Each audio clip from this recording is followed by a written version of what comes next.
I think we're going to move into the meat of the presentation. And I'd like to introduce our first speaker. Sonia Schloemann is the Extension Small Fruit Specialist at the University of Massachusetts, and she specializes on all berry crops, and I have found her to be a real great resource because I'm in Eastern New York, right around the Albany area, so it's wonderful to have somebody of her expertise that close to us. And I really thank her for she's been an active part of the advisory group for this program, and I'm very happy to have her talk about pollination issues in blueberry production. And Sonia, hopefully that audio is going to work just fine. I'm going to actually get off, and that way I won't interfere with your audio. Okay, Laura, thank you so much. Can everybody hear me? I hope so. I guess there's a thumbs up button that can be used down on the lower left hand of your screen, or thumbs down, I guess, would be the other thing you could do. But with that, I'm just going to go ahead and get started, and hopefully everybody can hear me. I was asked to present some information today on pollination issues in commercial blueberry production, and I'm going to be talking primarily about high bush blueberries, although a lot of what the concepts that I'm going to cover are going to be useful in low bush or wild blueberry production as well. I wanted to start by just going over a little bit of information about the structure of blueberry flowers, because it helps explain some of the issues that come up with blueberry pollination. So the blueberry flower is considered to be a flower that's both perfect and complete, which means that it has all of the necessary parts for pollination. It has a calyx, corolla, stamen, and pistil all together in one flower structure. Interestingly, with the blueberry flowers, the corolla, which is essentially the flower petals that you would find on other kinds of flowers, are fused. So it's kind of a tubular structure, and sticking outside of that tubular structure is the stigma, which has the pollen tube in it, and the pollen needs to land on the end of that stigma and travel down the tube in order to fertilize the ovules that become seeds. The nectary is also very deep within that tubular flower. And because the flower petals are fused, it makes it a little bit challenging for insects to gain access to the nectary and come in contact with the pollen that's on the anthers. So we can see in this picture here, let's see if I can find my little arrow. You can see the pollen tubes here sticking outside of the flower, and the blueberries themselves, each flower, each ovary can potentially have 65 ovules in it. So there's a lot of pollinating that needs to happen on each individual flower. And also, each individual bush has many, many flowers. You can see from just this one picture here, one branch on a blueberry bush has quite a few flowers, and over the entire bush there may be as many as 2,000 or sometimes more flowers. So that's a significant challenge for pollination. And when pollination is going on, if an individual flower is not fully pollinated, in other words, not all of the ovules are fertilized and become viable seeds, then that fruit does not develop as fully as a flower that's completely pollinated. So complete pollination is important for generating a marketable yield. One of the things that growers can do in order to determine whether or not they're getting adequate pollination is to evaluate the pollinating activity during bloom, and also do an assessment after bloom. If the weather conditions and other environmental conditions during bloom are making you suspect that perhaps inadequate pollination is taking place, you can actually do some visual observations for a span of time, assessing the number of pollinators that are actually entering flowers, not just the number of pollinators that are flying around, but ones that are landing on flowers and spending time visiting individual flowers. So the picture up on the right here sort of indicates what that would look like here. So it doesn't have to be any specific species of bee or pollinator, but any type of pollinator that's visiting flowers. And you want to have a minimum of, or an average, I'm sorry, of 20 pollinators in a 10-minute period visiting flowers. And that will give you an indication that enough activity is happening during the bloom period. After bloom, there's also another assessment that can be done, which involves taking a look at the color of the corollas that fall to the ground after pollination or after bloom is complete. And you can see in this picture here, many of these individual flowers have fallen off. There are a few still remaining.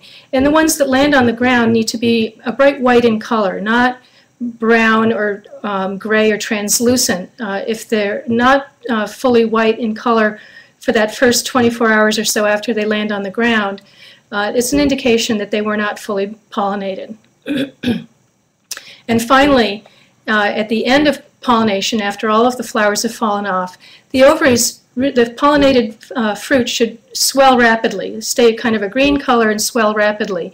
And this picture here is a nice one because it shows the sizing up of the nicely pollinated fruit, but there's one here that didn't get pollinated. So that would be an indication of a failure to pollinate. And if you have a high percentage of those in the clusters of fruit on your blueberry bush, you may find that you have inadequate pollination. So what do most commercial blueberry operations do for pollination? Well, most of them rely, at least in New England, I'm not sure if this is true across the country, but in New England still, most of our commercial blueberry operations will rely on honeybees for pollination. And they might be hives that they maintain themselves on the farm, or they might be hired in as a pollination service. Although we're finding now that many growers are considering some alternatives to honeybees, and we're going to talk about that in a little more detail in just a little bit. So while honeybees are the primary source of pollination, or what growers rely on in blueberries, it's important to have an idea of how many honeybees are needed. Generally speaking, we recommend anywhere from 1 to 3 hives per acre, and the range is defined by a couple of things. One of the main characteristics is going to be the varieties of blueberries that you're growing. Some blueberry varieties are more attractive to honeybees than others. Although in New England, at least, most of our blueberry operations have a pretty wide range of varieties, so fine-tuning the number of hives based on varieties that are grown is somewhat difficult, so you need to sort of get a ballpark idea of what's going to be enough. Another element that's going to define how many hives you need is going to be the population of wild pollinators that you might have in your area. So I'm just noticing here some comments about sound. I hope that everybody can hear me. I can hear you perfectly. I'm hoping that everyone else can hear as well. Okay, it looks like it is a little tiny bit crackly, but basically I would just keep going and I'll let you know if there's a big problem. Okay. All right, well, I can turn my microphone up a little bit if necessary, or the volume, you just let me know what. The volume is fine. Yeah. Okay, all right.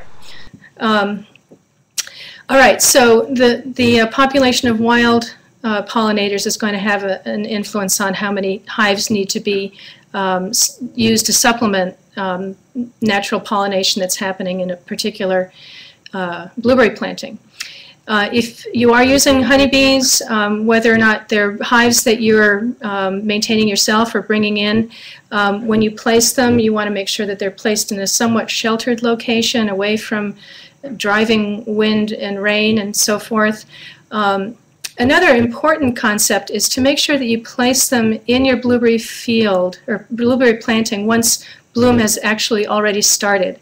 If they're placed in the field too soon, Blueberries are not terribly attractive to honeybees because they're a little bit difficult for honeybees to pollinate compared to some other flowers. So if they find another nectar source nearby, whether it's other flowering, fruiting crops or dandelions or something else, and they orient to those flowers, by the time the blueberries begin to bloom, they may overlook them. They may bypass them entirely because they're already oriented to another flower source. So you want to make sure that when you bring your bees into the blueberry planting, there's an adequate and abundant source of flowers for them to visit and orient to so that they'll stay in that planting and not go somewhere else. You also want to make sure that you place the hives, if possible, in such a location where the entrance can be facing east, which will allow the sunlight to hit it early enough in the day and encourage early activity of honeybees. This is a chart that you'll find in one form or another in a lot of different publications. This is from Gary's wonderful newsletter. And it just gives you an idea of the different varieties and their relative attractiveness to honeybees. Again, if you have an abundance of a certain variety or varieties that tend more to the attractive or to the less attractive side, it may help you decide how many hives are needed. But it's a useful tool, although I haven't found one recently that has a lot of the newer varieties on it, and perhaps Gary can help us with that information if he knows where to find a chart that includes newer varieties. Honeybees do have some limitations. The main limitation in recent years has been the fact that bee colonies have suffered from a number of different diseases and parasites. Probably the most notable currently is what's called colony collapse disorder, which isn't very well understood yet, but it's certainly quite pervasive and is really reducing the availability of a lot of commercial honeybee hives. Varroa mites and tracheal mites have also been a problem in recent years. There are a number of management strategies that can be used to help with those. Foul brood has been known for quite a long time, and most commercial beekeepers are familiar with how to deal with that.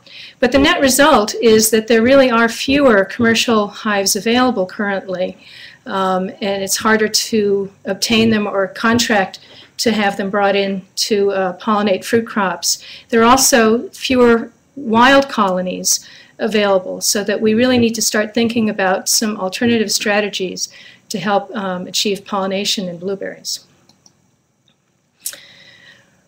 One of the things that we can do, and this would be true both for wild and domestic pollinators, honeybees as well as other pollinating insects, is to be mindful of certain specific recommendations that we make that have to do with insecticide applications.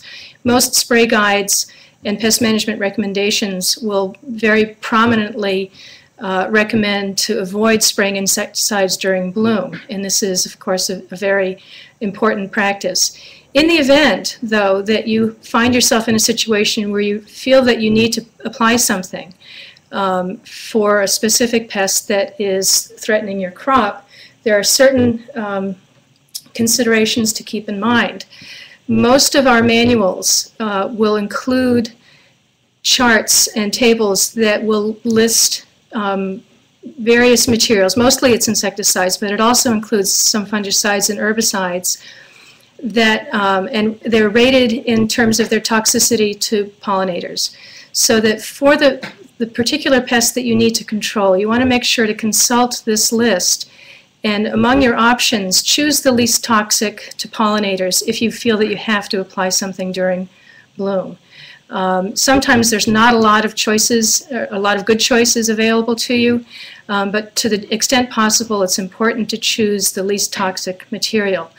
The other thing is to make sure to spray as late in the day as you can. And this is important because many times pollinating insects will return to their nests at the end of the day, especially honeybees. And so you want to try to make your applications at a time when they are not out working any flowers. So as late in the day as you can. This also allows the spray material to dry and be absorbed into the plant tissue overnight and be less accessible to pollinators when they resume working in the morning. And also to try to use liquid formulations of materials as opposed to dusts or any kind of powdered formulation that's likely to leave some kind of residue that the bees can pick up when they begin working the following day.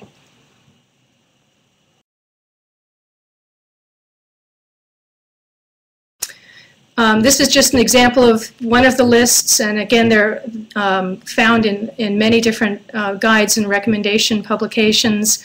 Some include more materials than others, more expanded list. This is just one that comes out of the New England Small Fruit Pest Management Guide.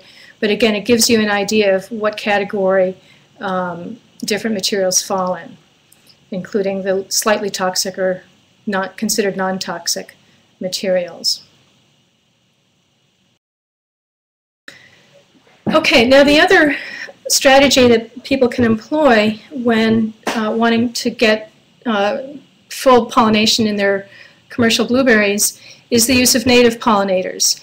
And there's a lot of literature out there, a lot of different studies being done currently on this topic, and some very good publications. One of the best that I came across was a study that was done at Michigan State that was published this year. It was a 3-year study, very comprehensive study at 15 blueberry farms. And rather than give you lots of different charts and graphs and everything, I'll just kind of cut to the chase and let you know that what they found was about 112 species of native pollinators that were active during blueberry bloom. They found 166 altogether, spanning a time period longer than just the blueberry bloom period, but at least 50% of those 112 species were contributing significantly to pollination. So that just tells us that we have a very potent resource out there in our native pollinators that we can be taking advantage of. What are these species? Well, probably the one that we hear the most about are bumblebees. There are many native species of bumblebees across the country. They're very effective at pollinating blueberries, partly because of their size. Honeybees, because they're sort of an in-between size, they're a little bit too big to crawl inside that corolla and really get a lot of contact with the pollen. But they're also a little bit too small to reach very effectively all the way in with their mouth parts. Bumblebees are large enough that they can reach right in and make a lot of good contact with the interior of the flower. They also do something called sonicating, which is essentially where they engage their flight muscles without spreading their wings, and they kind of vibrate when they're working a particular flower, and it shakes some of the pollen off of the anthers, falls onto their bodies, and then they can transport that pollen from one flower to another. They're also known for working a lot more hours in a day than honeybees, so that's a real advantage. They'll work, for example, in cool, cloudy conditions where oftentimes we won't see honeybees leaving their hives. And they're also commercially available, which is very useful. The next sort of big category are the Osmia species. There's a lot of different Osmia bees. Orchard mason bees, horn-faced bees are a couple that are commonly referred to. Horn-faced bees, for example, have been used for a long time in Japan for pollinating apples. And interestingly, what they found is that it only requires somewhere from 300 to 800 individual horn-faced bees to pollinate an acre of apples. And this is compared to 60 to 120,000 honeybees. So you can see that they're very efficient pollinators. They nest in reeds and tubes and holes in woodpecker holes, and insect tunnels that are in decaying wood in the forests surrounding a blueberry planting. But they're also commercially available. So this is a good resource for us. Another category is the leafcutter bees. There's a lot of different species in this genus as well. Alfalfa leafcutter bees have been used actually pretty extensively in Maine for pollinating wild blueberries. So there's a lot of good literature on those. And again, they're also commercially available. One of my personal favorites is the shaggy fuzzyfoot bee. I'm not sure that I've actually seen one of these, but I like their name. And they are also identified as being significant pollinators of a lot of different flowers. I don't believe that they're commercially available, at least not at this point, but they're definitely an important constituent of the pollinating population. Then there's carpenter bees. Now, carpenter bees can be found pollinating or trying to work blueberry flowers. They look a lot like bumblebees, except that they don't have that fuzzy appearance. They lack the fine hairs on their bodies so that they have a more shiny appearance, but otherwise they're similar in size and shape to bumblebees. But they don't do a good job of pollinating, because what they will do is chew holes in the side of blueberry blossoms, bypassing the anthers and the pollen tubes so that they cannot actually achieve any kind of pollination. So they are not what's considered a good pollinator, but it's good to know the difference, because if you're making observations in your field, you want to know whether what you're counting are carpenter bees or bumblebees. This is just, excuse me, a little diagram. You can see here is a carpenter bee that's working on blueberries, and you can see rather than trying to enter the flowers that are open, it's just chewing into the side. It'll create these little slits on the side and go right into the nectary and get some nectar out. This picture here is showing us a number of different species of bumblebees here across in sort of an arc in the picture. And in the middle is an example of a carpenter bee, and you can see that it looks rather similar, but there's this very shiny black abdomen that makes it distinctively different from the other, than the bumblebees. I can see that there's a question here about the number of quads of bumblebees per acre. I don't remember off the top of my head, and I know that that information is pretty readily available from the commercial suppliers, and so I would sort of hesitate to make a suggestion right off the top of my head, but I know that that's a piece of information that's pretty easy to find out. And I'm going to talk just a little bit more about bumblebees in a second. All right, so here we are. So again, with the bumblebees, there's a wide range of species out there. There's a couple different pictures of a couple of different species here, both working on blueberries. They work on a wide range of conditions. They're more effective at reaching into the flowers and actually achieving pollination, plus they do that sonicating action. Commercial bumblebee hives are pretty readily available. They're the most widely used pollinator for greenhouse tomatoes, which are becoming more and more popular. So they're the hives that are available for interior locations, like in a greenhouse, are usually cardboard boxes. I suppose these could be used outside if they're placed inside a shelter of some sort, but I don't think they would hold up for as long as the ones that are actually designed to be outside. And they are, both of those types are available. And I'm sorry, I don't have a specific number of quads. There's different styles, there's different sizes of boxes that are designed for different uses. And as I said, they're pretty readily available. Just again, a little review of the Osmia species. There are a lot of different ones. The Maine blueberry bee, horn-faced bees, blue orchard bees. There's a whole publication dedicated to blue orchard bees that their acronym is BOB. So they refer to how to raise bob in a fruit planting.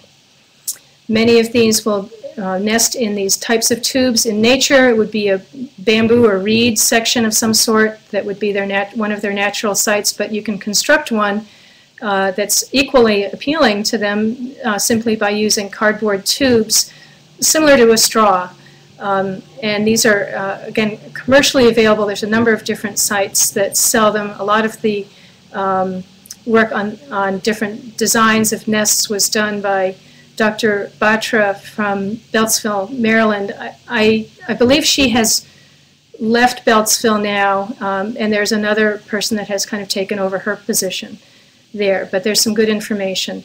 This is here what one of the tubes might look like inside with the larvae that are packed in. You can see must be a leafcutter bee of some sort. You can see the little sections of leaves that are packed in there. If you want to construct or purchase a box full of these types of tubes, you can create a shelter for housing them pretty simply, just basically a trash barrel laid on its side and the tubes inside. You want to put some kind of a screen or wire mesh around the front of it because various predators like skunks and other kinds of animals would be attracted to that food source that the larvae present to them. You want to also make sure you have some ventilation in there and a nice clear area in front of it where the grass doesn't grow up and obscure the entrance.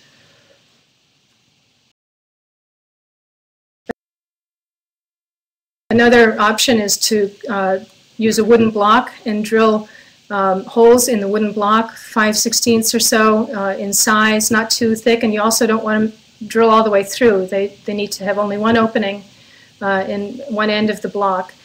And these are the types of nesting sites that we actually see somewhat commonly now in a lot of different fruit plantings. This picture here was taken, I believe, in Ipswich, Haverhill area in Massachusetts, fairly sizable blueberry operation there. And I've seen them in other locations as well. Pretty inexpensive, not a big commitment there to increasing the nesting sites for wild pollinators.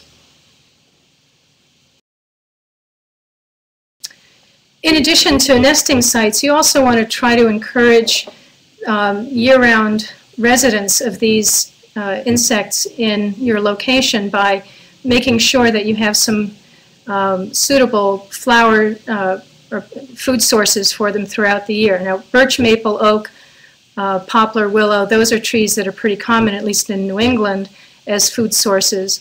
But you can also encourage some sort of wild areas with asters and some other kinds of wild flowering plants rather than mowing everything, just keeping a few areas where they might find nectar sources in other times of the year besides when the blueberries are blooming. So just to summarize, the things that you can do to enhance the suitability of your farm for these beneficial insects, pollinating insects, is to provide a habitat suitable for nesting, encourage or plant flowering plants that provide bloom through the growing season. They need to have some clean water, so they'll need access to clean water. Nest building materials, again, keeping a few areas that are somewhat wild and allow them to have access to materials that they need to build the nests with. And then to minimize your insecticide use during bloom as much as you possibly can. I did want to add just one slide, and again, this is something that Gary may have a lot more information about if we have time for some questions, and that is what you can do if, even when you've done all the other things that we've talked about, you still have poor pollination in a given year, such as this year, for example. We had very cold, windy, rainy conditions in many areas during bloom, and as a result, the flowers either don't set fruit at all, or the fruit that they set is poorly pollinated. One of the things that people have talked about doing in conditions like this is using a supplemental plant growth hormone application, something like gibberellin. There are a couple of gibberellin products that are labeled for use in blueberries. ProGib and GibGrow are a couple that I'm aware of. There may be others. And these are materials that can be applied to your blueberries to help retain some of those unpollinated, or what we call parthenocarpic fruit, that have no viable seeds in them, or no pollinated seeds. Or for those fruit that have incomplete pollination, it can help size up those fruit as well. These materials can be applied either in one spray or in a split application. usually on the order of 80 grams of active ingredient per acre, towards the end of bloom in a single application, or towards the end of bloom and then again in 14 days after that in a split application. It's important to have high spray volume in order to get a lot of material, good coverage of the plants with a high spray volume. It's good if you can to try to apply this when the drying conditions are slow so that you can increase absorption. And as is true with a number of different materials, to try to use materials to make sure that your spray water is the correct pH in order for these materials to work. So I'm going to try to read some of these questions here. The development of wild pollinators, such as wild bumblebees, I think is primarily a matter of making sure that we have good nesting sites for them and maintaining some good wild areas in the periphery around the planting in order to allow them to develop some nests and also to get a good food source. The next question is, do the parthenocarpic fruit have the same quality? I don't think that they do. I think that they're inherently smaller, and I think the flavor is somewhat less, but again, we don't have many growers, or really any that I'm aware of, that have tried using gibberellin in Massachusetts, at least, and I'm pretty sure we haven't seen much of it in New England, but it's possible that in areas where there's more significant large-scale production of blueberries, such as New Jersey or possibly Michigan, that that may be a more common practice. So it may be true that Gary has something to say about it. And then the last question, if Admire is used for grub control in June, it could, yes, it could hurt bumblebees. And that's going to be it's going to be important to use that very carefully and not allow drift into areas outside of the blueberry planting, because most likely the bumblebees are nesting, and other natural pollinators are nesting in areas outside of the blueberry planting itself. So we need to be very, very careful about drift with spray materials such as Admire that have a systemic component so that we protect the pollinators and other beneficial insects in the area around the planting. And then I guess the last question is, if bumblebees are brought in, will they later colonize the area for next year? I don't have a lot of direct information about that, and I haven't found it in the studies, but my impression from a couple of growers that I know who've recently kind of adopted bumblebees in favor of over the use of honeybees and are very happy with them, have found that there is a certain percentage of a bumblebee colony that's brought in that will stick around, that will become a resident population over time. It may be necessary to bring bumblebees in for a few years before you have an adequate population that's established that will be reliable for an extended period of time, but I do think that they stick around for, from year to year, is my impression. So I guess with that, I think that's all I've got. And I'm going to stay on the line and can take questions or comments from people if there are any. Does anybody else have any questions? Did you see the question about how long is the blossom viable for pollination? And if you just answered that, forgive me, because I had someone here talking to me. Did you see that last question? I think there's a little bit of variation with different varieties, but I would say that there's probably a span of a week to 10 days, depending on the weather conditions. Certain weather conditions are going to push the bloom period faster than other weather. So in other words, when it's sort of cold, it slows things down a bit. As opposed to if we get a spell where the weather's very hot and the whole bloom period becomes kind of compressed and goes through the stages more quickly. But I think on average we're looking at something like a week for the availability of pollination for flowers. All right. Sonia, that was great. And if anybody has any questions that come to them while Dr. Pavlis is speaking, Sonia will be here at the end, and I really appreciate that. Thank you. Give me a few moments here, folks, and I'm going to switch things around and introduce our next speaker.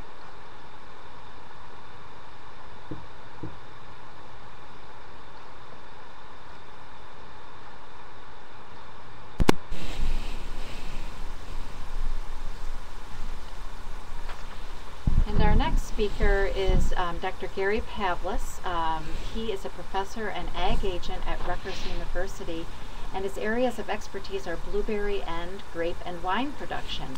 His blueberry newsletter, the Blueberry Bulletin, has an international following, and he has done a lot of research, transformative research on blueberry fertilization. And he's been instrumental in the expansion of the New Jersey wine industry. So if you have any wine questions after the blueberry presentation, now you know who to ask them to. But I'm so pleased to have Dr. Gary Pavlis here to talk to us about blueberry site preparation and fertility considerations. All right, Gary. Thank you, Laura. Thank you very much. And welcome everybody. We're going to do a little bit about site selection, and I always put this slide on. Anybody who's seen me give a talk has seen this slide, typical harvest in New Jersey. And what I always say is, well, you know, if you don't have a harvest like this where you are, then I guess you need to listen up, because this is what we do in Jersey. But in reality, sitting in the research station in New Jersey and looking out my window, it's the Pine Barrens, and what reality is that if you're going to grow blueberries, and this is where blueberries, high bush blueberries evolved, this is where and what you have to basically reproduce if you want to grow blueberries. You know, you have to recreate our climate here.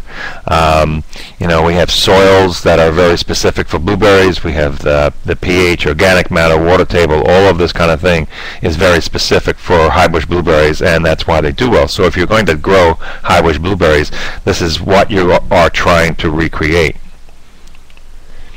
Of course, I always put this in front of anyone that's going to start. You know, this is a perennial crop, and as such, there's a lot of I's that need to be dotted and T's that need to be crossed. And I often tell people that with something like a perennial crop, this crop is sort of like children, and that is that any mistake you make today, you will pay for tomorrow. And so when you're getting started, you have to look at what it's going to cost from an establishment standpoint. You really can't cut out certain things. Well, I really don't have the money to put in the irrigation, so I'm not going to do that. You can't do things like that. And we'll talk a little bit about the cost a little later. And we'll mention some things about site selection and the things that go along with that. A little bit about varieties, irrigation, labor, and marketing. So we'll get into some of these things. I mentioned the cost. I see that one passed. The cost. The latest figures are somewhere around $8,500 that I have, and you know, if you look at this list, you'll see that it's you know, you probably could think of other things that you could put in there, but certainly things like irrigation and sawdust mulch, and of course the plants, land prep, all of these things add up to this figure. And I've heard figures anywhere from, you know, so, well, it's only about $3,000 to set it up, but all of this comes into it, and this should be taken into account if you're going to set up 2 acres or 5 acres or 10 acres. Well, 10 acres is, you know, $80,000 to set this up. So I think it's imperative that you know what you're getting into before you go ahead and do this. Site selection is certainly has a lot to do with taking a soil test and finding out what you're starting off with, what do you have. As I said, the soils here in New Jersey, where we are, right outside my window, they are, from a native standpoint, 4.5 to 4.8. Organic matter can be as high as 9%. The water table is 18 inches down.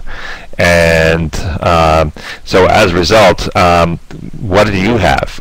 You know, in New Jersey, when they try to plant blueberries in northern Jersey, you have a pH of 7.2 in some places. So that has to be all taken care of before you ever get into planting plants.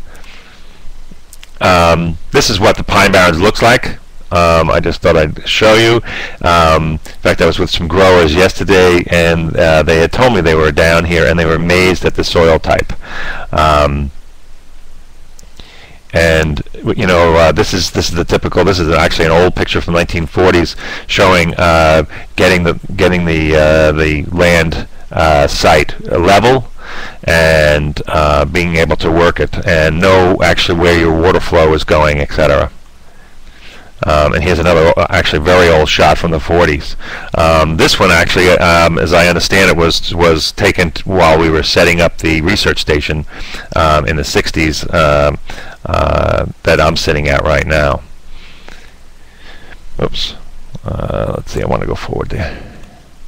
But this is the typical planting, and you know, if you're not used to this kind of thing, you notice the soil looks so white. But if you just kick away the top surface, you will actually see that it's black underneath. And that reveals to you that yes, it's sandy, it's well drained, but it's also high in organic matter. As I mentioned, it can be you know, 6, 7, 8, 9% organic matter, and you can also tell from that ditch there where the water table is. Blueberries, 95% of the roots of a blueberry plant are in the top 18 to 24 inches. They cannot be in standing water. Actually, the research shows that within 24 hours, actually 27 hours of standing water, the roots actually start to die. So they can't be, you know, there's sort of a myth that people think that blueberries like to be in swampy areas. They can't be in wet areas. It has to be well drained, and the roots can't be in standing water. But it does show you in New Jersey what this water table looks like in the Pine Barrens here. This is a situation, of course, you don't want. This is a very wet situation. We had a few years ago. We had a hurricane that came through, and this is on one of the biggest farms in the area. This water is actually in excess of 3 feet deep. And at that time, and this unfortunately, this water was only here like this for probably a day and a half. I did have my reservations as to if these plants were actually going to make it, but this planting actually made it quite well. It was set back in yield that next year, but it came back fine. But it's imperative to understand the need of water in blueberries, the use of irrigation, but at the same time, you can't have blueberries in a wet site. And this is a situation where it was a wet site. You notice that there's a whole area. Let's see if I can use my pointer here. This whole area in here is all the plants have died out, and the reason is Phytophthora root rot. And we confirmed this in the lab, and as a result, you know, this was the irrigation, not the irrigation, the drainage was just not adequate here, and this is very tough to come back from. So it's an important thing that this should have been really addressed early before this planting was even ever put in.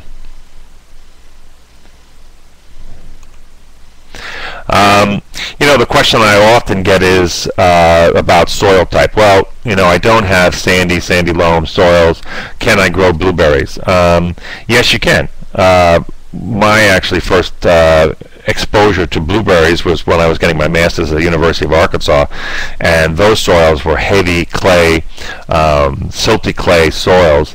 And so my first 5 years of growing and dealing with blueberries was in an area that was not New Jersey pine barrens. And so we spent a lot of time and a lot of work working on exactly what does it take to grow blueberries in non-traditional soils. And it definitely can be done, and done very well. But as I said, you need to dot the I's and cross all the T's. One of the things that has to be done is, as I mentioned, the pine barrens is high organic matter. The organic matter here is high, and the blueberries really need that. And so if you're not in the Jersey pine barrens with that kind of organic matter, you need to mulch. We did a lot of work in Arkansas to find out what was the best mulch. Actually, I usually tell people the best mulch is whatever mulch you can get for cheap. That's the best mulch. And you know, all you're trying to do is build up your organic matter. And we actually did a study years ago in Arkansas testing these mulches, and this particular study was in Arkansas, and you're looking at a plant here, and if you notice there's markings on this stick, and after 4 years this plant had grown to 2 feet and had no mulch. The weeds were kept down by just hoeing, and a plant that was planted at the same time with mulch, you notice that this is 4 feet high. There's no difference whatsoever except for the use of mulch. The mulch does a lot of good things. The mulch increases, of course, your organic matter. It lowers the temperature of the root zone, which is a good thing. It does suppress weeds to a degree. It can run into troubles, mice and different animals, you know, like the mulch as a haven. And actually, we found that grubs also, like Japanese beetle grubs, Asiatic beetle grubs, love mulch. So there's a positive and negative, but in the long run, mulch is a definite positive from a blueberry standpoint. And it's interesting to note that blueberries in New Jersey were never mulched because we had the native organic matter already high. But after decades of growing blueberries with no with the use of herbicides, and with we rototill in the middle of the rows, we have slowly burnt up our organic matter. And the soil test coming back 5 and 6 years ago, the organic matter was often around 1%. And as a result, we decided, well, you know, a lot of the guys are starting to mulch again. And I see there's a question about incorporating mulch. No, I don't like incorporating mulch. What you're trying to do is let it break down, but the problem with mulch, any uncomposted mulch in the rooting zone at all, is that it basically robs the plant of nutrients. The microorganisms spend their time trying to break the mulch down instead of the fertilizer going to the plant. So the only thing I put in a hole, planting hole, is something like peat moss. Peat moss is excellent, and that is what I really would call the Cadillac of materials as far as putting in the planting hole. And I would never put anything that is, especially not composted, in the planting hole.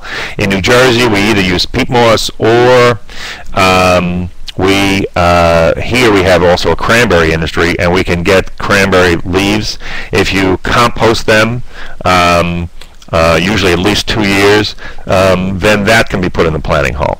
But it's not a good idea to put anything raw into the root zone at all. Anyone who's ever seen one of my talks any place knows that I often say the three most important factors for successful blueberry growing are pH, pH, and pH. pH is critical, and I believe that from my work that the optimum pH for high bush blueberries is about 4.5 to 4.8. And so if you have a soil that you're starting with that is not within that range, it needs to be changed. To lower pH, you add sulfur. To increase pH, you add lime. The amount depends on what your pH is and what your soil type is, and those recommendations you can get from your soil test. But the bottom line is that you have to change the pH, and it is not an overnight process. For instance, if we were sitting here right now and a grower calls me up and says, well, I want to plant in the spring, my pH is 6.4, you're not planting in the spring. And you possibly may be able to plant in the fall, but in my mind you probably should wait till the following season. Research shows that it takes about 2 to 4 months to change the pH, but the organisms that do this need 70 degrees. They work best at around 70 degrees. So if you put on sulfur or right now, nothing's going to happen to it until late spring. So as a result, you put the plants in the ground, and you may indeed lose them because they're not going to go anywhere. So changing pH is a slow process, and I wouldn't rush into planting if the pH is not correct. I also tell people that if they are going to grow blueberries, they really need to go out and get a pH meter. That's how critical it is, because if your native pH is not 4.5 to 4.8, then you should be checking your pH every spring and every fall. And you know, that can be cumbersome if you're having to run to some lab or something all the time. But if you actually go out there and take a test, and I don't mean a pH meter from Home Depot. You need to actually get a good pH meter. As I mentioned, we use peat moss, and probably about a 50-50 mix of peat moss in your planting hole. It's best to use. People have asked me, well, do you bring in topsoil? No, it's really not good to put other topsoil in there. It's actually best to use your soil, because then you have actually a barrier between your soil and the topsoil if you've brought it in. So that's not a good thing. So a 50-50 mix is good. Peat moss usually runs, as I understand, it usually runs at a pH of 3.8 to around 4.2, 4.3, depending on where you're getting it. So that's about the best way to go. Peat moss is very good. Well, what would be a good pH meter? There's a question here. Actually, I get one. I use one from Spectrum Electronics, Spectrum, and it's called the pH Pro. It runs about $150. I think it's SPECTRUM, Spectrum, and Electronics. And I often mention this in the Blueberry newsletter. And it's about $150. You can take it out in the field. It's about the size of a large pen, and that makes it pretty easy. So they make a nice one. Actually, we did some tests trying to find one that is accurate and reasonably priced, and that's the one we came up with. So pH Pro from Spectrum. And then another question is, if banding sulfur acid in 2 bands, how much per acre? Well, I mean, actually, you really shouldn't band sulfur. And I'm not sure exactly what the intent of this question was, except they were thinking maybe putting bands down where the plants are. If you're growing blueberries, the entire area needs to be decreased to that area of 4.5 to 4.8. People have this idea, well, under the plants it could be 4.5, and out in the road it'll be 6.5. No. There's water that moves back and forth. There's interaction. If your middles are 6.5 and the under the plant is 4.5, at the beginning of the spring, by August, under your plants are going to be 5/8. And so the entire area needs to be taken down. So that means Vicon. You know, you can in fact use pelletized sulfur if you like, but the entire area that you're growing blueberries needs to be brought into that optimal range of pH, and that really is critical.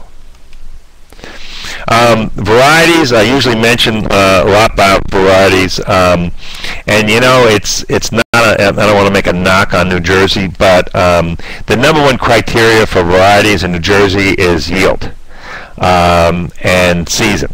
Okay, that would be #2. So we only grow 3 varieties in New Jersey. We grow an early, we grow a mid, and we grow a late. Our early is Duke, our mid is Blue Crop, and our late is Elliott. And yield is unquestionably the top criteria. That is, we really don't care what they taste like, to tell you the truth. And Duke is certainly not a great flavored blueberry, and Elliott is not either.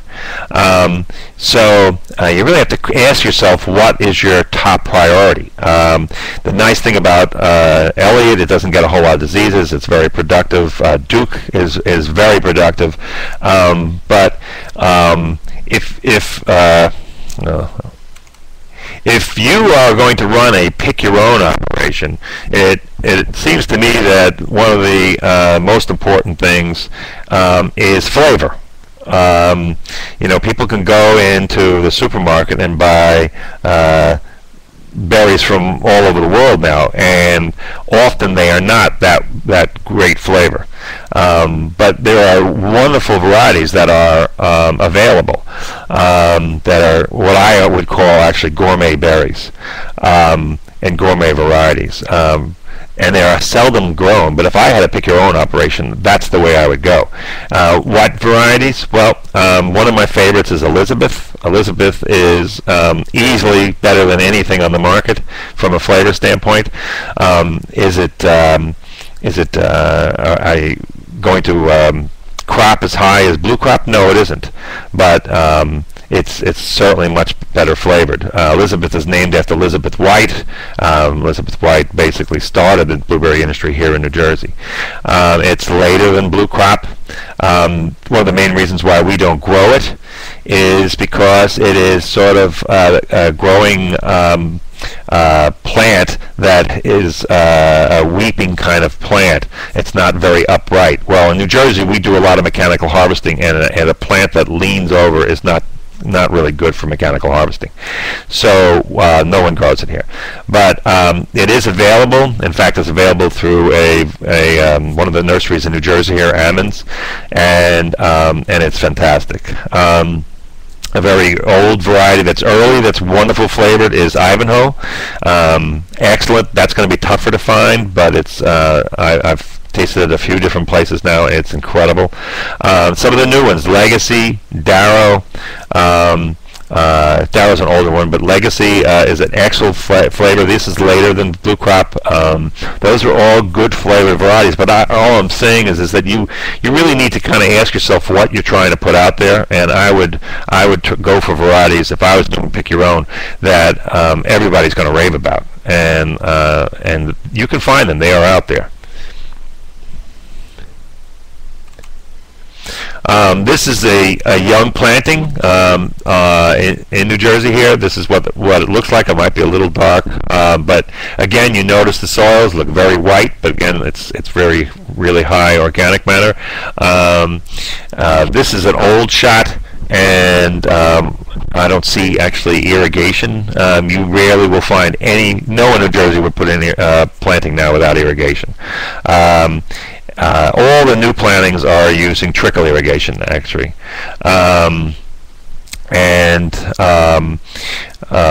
The nice thing is because you can put fertilizer through your trickle. There's a question about Draper and Bonus, Liberty and Aurora. We haven't tested them too much. They are in our variety trial. And so we're not using them. I've heard good things about Liberty. Aurora is very late. It may be too late for anyone north of New Jersey. Draper is not quite as late as I understand it. I think what I would do is, if I want to look into these, is actually talk to or come. We have a twilight meeting here at the research station in New Jersey, and that is in late May, early June, and actually the main focus of that will be to walk through those varieties and look at the plants and taste the fruit. So that would be available to you. Also, Draper, Aurora were developed in Michigan. You certainly could get information from them, more up-to-date information on those varieties, if you'd like to know more about them. This is this is what we call solid state irrigation, this is the typical irrigation that we use. It was one of the reasons why it was popular, and is still popular in certain plantings, is that it's also good for frost control. There are places in the Pine Barrens here that are subject to frost, and so we often in those areas need this kind of irrigation for frost control. I haven't seen anybody put this kind of irrigation in a long time. I just think trickle is more efficient as far as use of water, and the whole idea that you can use put fertilizer through it is something that has been found very efficient. This is a shot of a blueberry farm up in Burlington County, county north of where I am, and you notice all the dead leaves on the plants. Blueberries are not good at all at competing for water, and in a drought situation they can get into big trouble without irrigation. For some reason, often the Burlington County fields did not have irrigation, or didn't use it as much as they should have, and as a result they ran into a lot of troubles. And this was a drought. This is back, and I believe I took this in 1988, and this had lots of problems. And this is what leaves look like when they are when you're in the drought situation. You can see the dieback of the leaves, and certainly this will hurt the future yields of these plants. You can really hurt cane production and flower production, initiation, etc. So you know, I would never put in a blueberry planting without irrigation. It's just foolhardy to do that. This is an interesting shot here, and I wanted to put this in. I often show this shot because it shows you that this was in Burlington County also, and this was also in 1988 during a drought, and the farmer did not have irrigation, and he had used herbicides, and the herbicides went down this row, and then he ran out of herbicides about here. And you notice the weeds along here on both sides, and you notice right where the weeds start, the plants are dying. Once again, showing blueberries cannot outcompete anything for water and nutrients, and as a result, that is also why you have to have a very good herbicide program or some kind of weed control program in blueberries, because they're just not able to outcompete other crops. They're one of the only crops that I know of that do not have root hairs. They are shallow rooted, and as a result, you know, if you don't have irrigation and you have weeds there, most of what is out there, water and nutrients, it's going to be picked up by the weeds, not the blueberry plants. So again, it's critical. There's a question here about landscape fabric. We had a grower that has tried that. They ran into problems with it. It seems like a good match, but they ran into problems. The growth was not there with it, and it's something that I think I need to look into a little more. But he was very hot on the idea for a while. He came from a vegetable background, and he basically ran into so many problems with growth of the plants that he tore up the landscape fabric. So there are other areas of the world that are using that, I know. I was just down in Chile, and in Chile they do use it pretty extensively. But I think that the jury is out on that one yet, from a high bush blueberry standpoint. I think there's more work needs to be really done on that one. We don't use it at all in Jersey. I wanted to move to a little bit more into fertilization. And we have done an awful lot with fertilization over the last 10 years. We've increased yields dramatically, and you notice on this list here, we jump the slide here, and that is that, as I mentioned, we monitor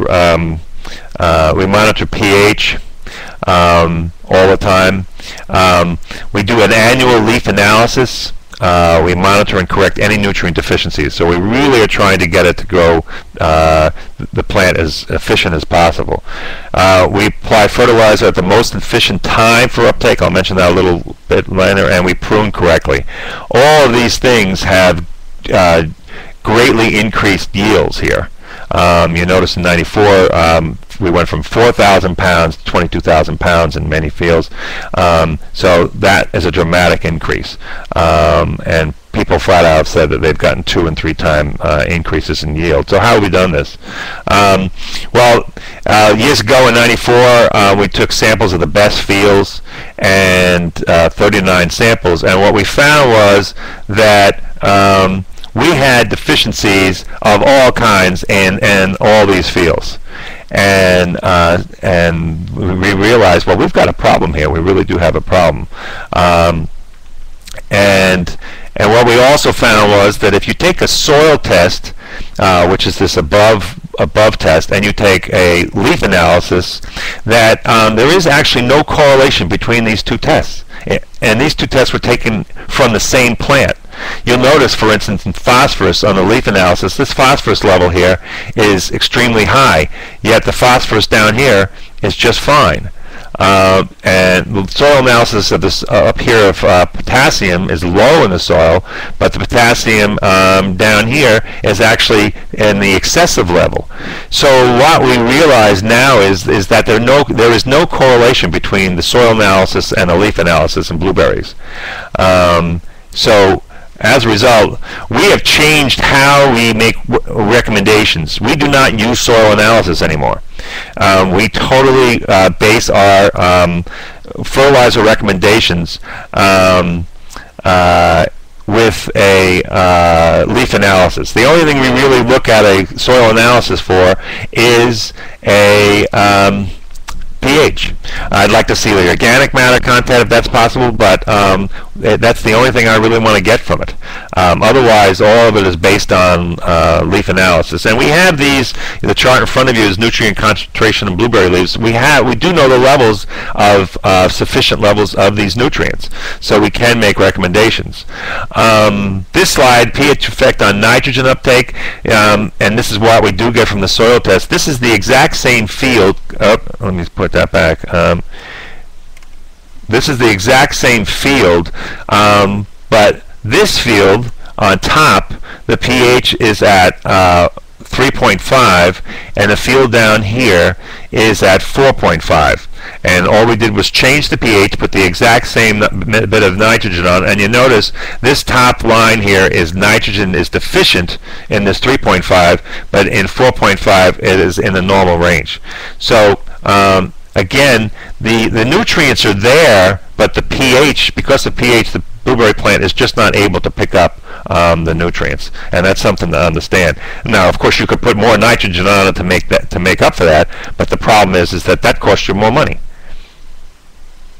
And pH does affect the availability of all nutrients. Here's the range here of 3.5 to 6.5, and you notice that at a lower pH, these nutrients are more available. Molybdenum isn't, but it is. These are all more available.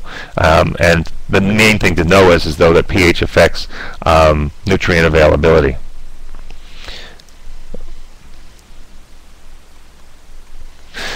This is iron chlorosis in blueberries. If you have blueberries, you've probably seen this. This is actually a good thing because iron chlorosis is 99% of the time due to high pH, not a lack of iron. So it's almost an indicator plant that you are not monitoring your field right, that you have no pH meter or you're just not using it. And so this is very good.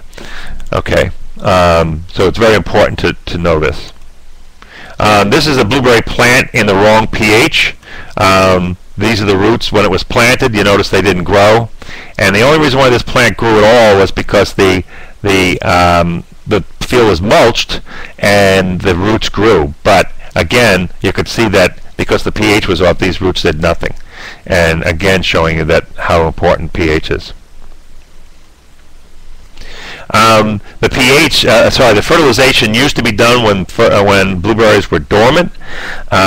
We have done research now, and we know that that is not the right time to do fertilization of blueberries. The old method was dormant and petal fall. We now realize that the new method should be bud break and 6 weeks later. The blueberry plant almost works like when you're drinking a soda and you put a straw in the soda. When you suck on the straw, the soda comes up from the bottom.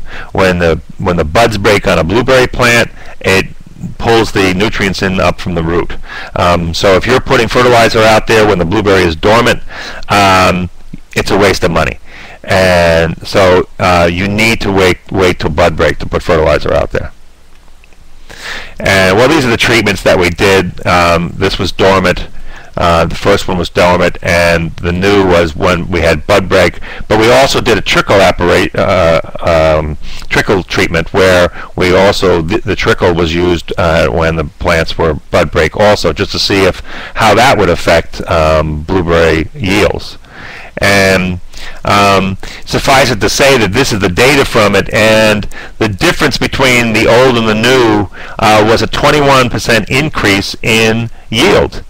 And we got a 10% increase, even more than that, with the use of trickle. So we didn't spend any more money putting in the fertilizer later. We just said, okay, we're going to put it in later. And as a result, we greatly increased the use of the yields that we got. And I mean, this was dramatic, and actually many growers have told me that they have doubled yield with this kind of fertilizer regime, and then moving to trickle, that they have actually doubled yields, and even more than doubled in many cases. I see a couple questions here, but I'm going to see if I can get through this, and I'll get back to you if that's okay, because we're about near the conclusion. So as a result, our fertilizer recommendations are based on leaf analysis. You have to get a leaf analysis if you're going to make some decisions as far as fertilization. The pH is monitored annually. The optimum is 4.5, which 4.8. Fertile application is later. It's more efficient, and you get higher yields. And in effect, you get firmer fruit. It's data that I didn't show you, but you do get firmer fruit. And if you can fertilize through your trickle irrigation, you actually can get even higher yields, and which is what you're trying to do. Sonia mentioned our blueberry bulletin. We do not send this out as an email, but this is the address of the blueberry bulletin. It's free. It comes out weekly from March through September. If you go on, you can just download it and pull it up, and it's free of charge. The other thing is I put my email on here, and if you have any questions after this is over, I certainly will answer your emails. There's a couple questions. I don't know. I'll try to do those. Laura, do I have time for questions? Okay. Let's see. How do you fix nutrient deficiencies? Well, if you do a leaf analysis, then you know what you are deficient in.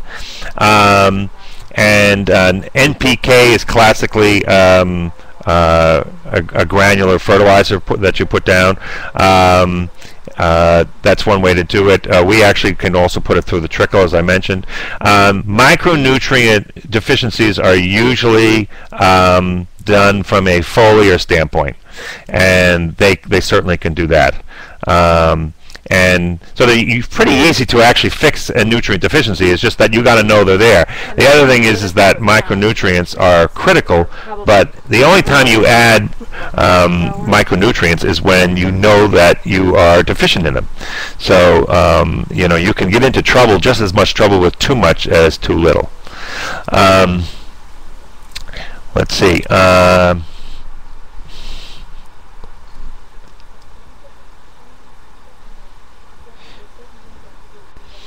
Treatments of those others growing organically. Certainly you still try to time. There's so many different sources of fertilizer from an organic standpoint, but timing is still something that is critical. And we have some growers in New Jersey that are organic. The thing is that you still want to time it so that the fertilizer release is timed for when you have bud break. And the other thing that you don't want to do is to have such a slow release of fertilizer, which is the bigger problem from an organic standpoint, that you are still releasing fertilizer late in the summer and the fall. So you're trying to time that fertilizer for that, especially for that 6-week period from bud break till, in New Jersey, it would be till late June. So it really depends on the fertilizer that you're using from an organic standpoint, but keep that in mind when you're applying it or getting a source of organic fertilizer from an organic standpoint, that you're trying to still time it for that critical time.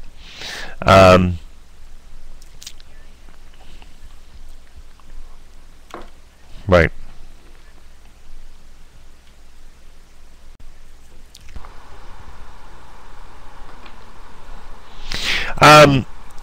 When we put mulch down on now I'm talking specifically on top of the ground. No, it really doesn't have to be aged. It will do better for your planting if it's aged. And in fact, if you actually have composted your mulch, it will be easier to deal with fertilization of your plants, because one of the things about raw mulch on top is that people ask me, well, do you have to increase your fertilization rate? Yes, you do. Then the next question invariably is, well, how much? There's no way to know that. Depending on the composting stage and the kind of compost that you have or mulch that you have, it's impossible to tell you how much. It can be up to twice as much. But if that mulch is actually composted already and broken down, then the increase is minimal, and you will get the best benefit from an organic standpoint for your planting. And as far as wood chips or hardwoods, no, I don't believe there's a difference, a big a benefit of one over the other. Like I said, the best benefit is just finding one you can get for the least amount of price. If you're near a sawmill and they use specifically pine and they'll give you the chips, that's the one you want. I've never seen any work showing one or the other, to tell you the truth. It's just that hardwoods will usually break down slower. If you're going to compost them, they'll break down slower. Pine will usually break down faster. So those are kind of the things that you have to think about. Let's see.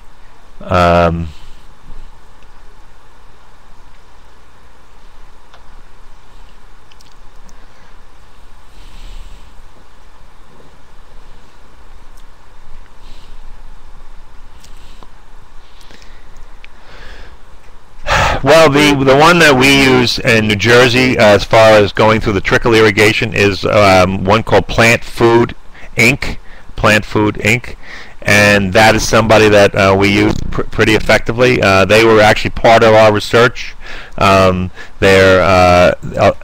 have actually fertilizers specifically for blueberries and specifically for trickle irrigation.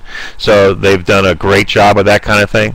The ratio of NPK really depends on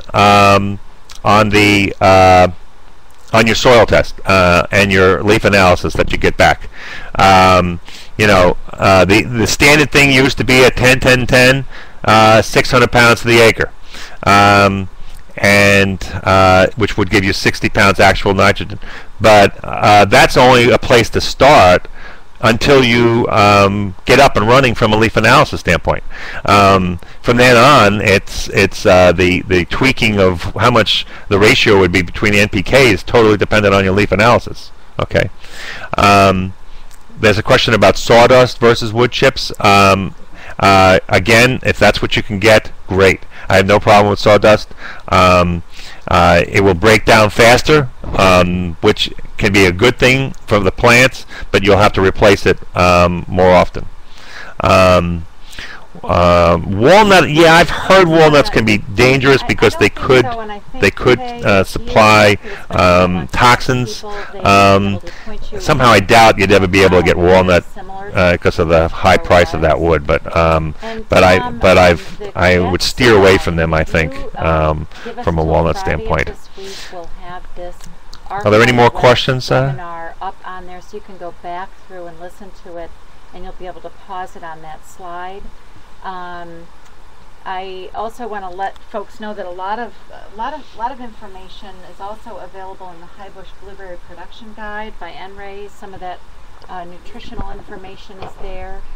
And if you get onto Dr. Pavlis' Blueberry Bulletin, you can get some of this information, and all of that, those links and everything will be on this webinar when it's archived. So,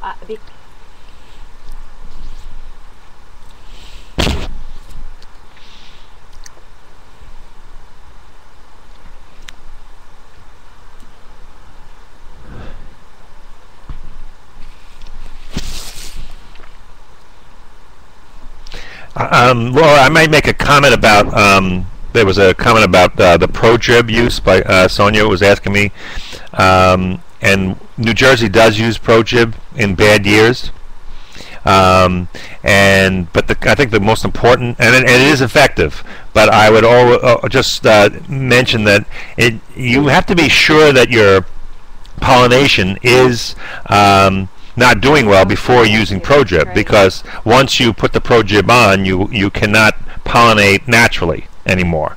So ProDrib does result in smaller berries and later berries, but so I wouldn't use it unless I'm sure that your pollination is not doing as well as it could have.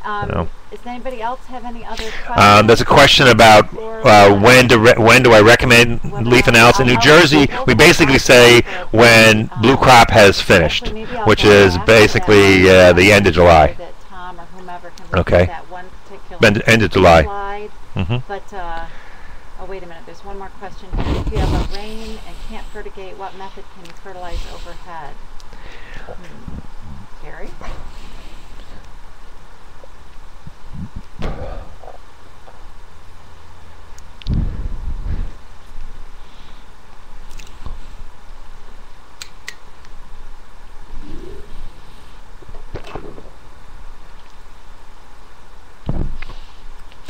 If you have a rain and can't fertigate, well, fertigate is through your trickle, so you can do that in rain or no rain.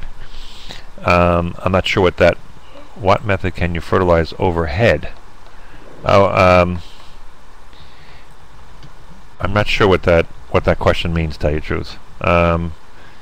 What method can you fertilize over? Because we don't fertilize through our solid state irrigation.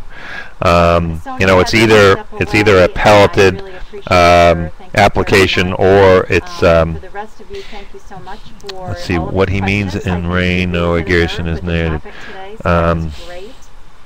and just trying to see if we've got more information about Okay. this fertigation question before I let you go. But that's pretty much the end. I want to remind everybody, next week, we don't have 2 weeks between these webinars. Next week will be the last blueberry webinar. It's on Wednesday, December 9th at 1 p.m. We're going to learn a little bit about some innovations in Japanese beetle control, and also a new pest in New England, winter moth. So I hope that you will join us. And Robert, sure. Oh.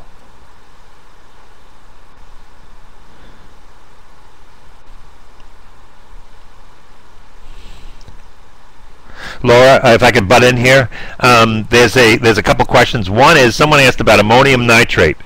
Should it be applied over the mulch or should it be incorporated? The answer is no. No, in that you never use ammonium nitrate in blueberries. Never. Because nitrate is not a form of nitrogen that blueberries can uptake. So you use ammonium forms of nitrogen and you use ammonium sulfate if your pH is high, but you never use ammonium nitrate in blueberries. Okay? Because the nitrate part is actually toxic to blueberries, and you're paying for that nitrogen source, and you don't use it, you can't need it, you don't need it, and it's not being used. So never use ammonium nitrate. And then the other question is, how do you distribute the pelleted fertilizer? The fertilizer is put underneath the plants, not in the row. What the blueberry guys here have is a Vicon that is directed. In other words, rather than going all over the back, there's a guard on there that makes it just go underneath the plant. That's how that works. So I appreciate it. Okay, I think I'm done with the questions. Sorry, Laura. Okay, bye-bye. Thank you. Thank you, everybody, for all the great questions, and maybe we'll do this again sometime. Bye-bye now.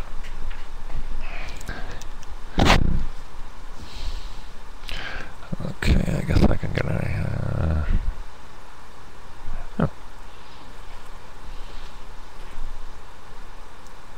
For those of you who remain, I think Tom Stevenson, you wanted to take a look at this chart again, and there it is. I'll leave it up so that you can take a peek at it right now, and the rest of you might want to copy down some of that information, but there you go. Thank you.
Hi, folks.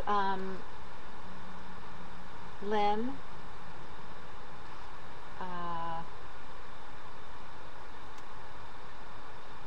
Lynn, let me just...